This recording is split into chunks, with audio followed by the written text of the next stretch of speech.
আসসালামু আলাইকুম। আমি ডাক্তার জাফরিন চৌধুরী। আজ আপনাদের জন্য নিয়ে এসেছি চীনের ঐতিহ্যবাহী চিলি অয়েল রেসিপি। যারা খাবার অরুচি অভিযোগ করেন তাদের জন্য এটি একটি মুখরোচক রেসিপি। চলুন এবার আমরা তাহলে আমাদের রেসিপিতে চলে যাই। প্রথমেই আমরা নিয়ে নিব শুকনা মরিচ। আমি নিয়েছি চট্টগ্রামের হাটহাজারীর মরিচ, আপনারা যে কোনো দেশি মরিচ নিতে পারেন। আর লাগবে বাদাম, আমি চীনাবাদাম নিয়েছি একটু রোস্টেড। প্রথমে মরিচগুলো একটু ভেজে নেবেন।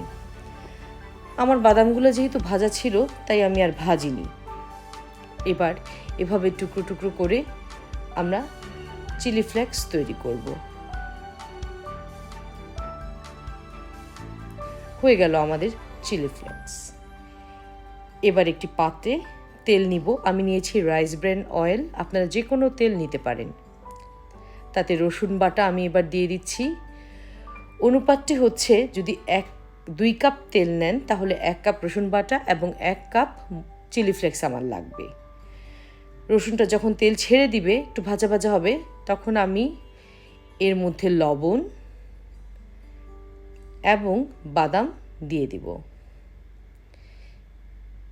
এবার চিলি ফ্লেক্সগুলো দিয়ে হালকা নেড়ে চুলাটি বন্ধ করে দিব। হয়ে গেল আমাদের চিলি অয়েল। ঠান্ডা করে এবার একটা পাত্রে নিয়ে নিব। এই চিলি অয়েল আপনি ভাজি, ছোলা, নুডলস, মাংস, পোলাও, এমনকি ডালের সাথেও খেতে পারবেন। তবে হ্যাঁ, যাদের হৃদরোগ এবং কোলেস্টেরল প্রবলেম আছে তারা এ থেকে দূরেই থাকবে।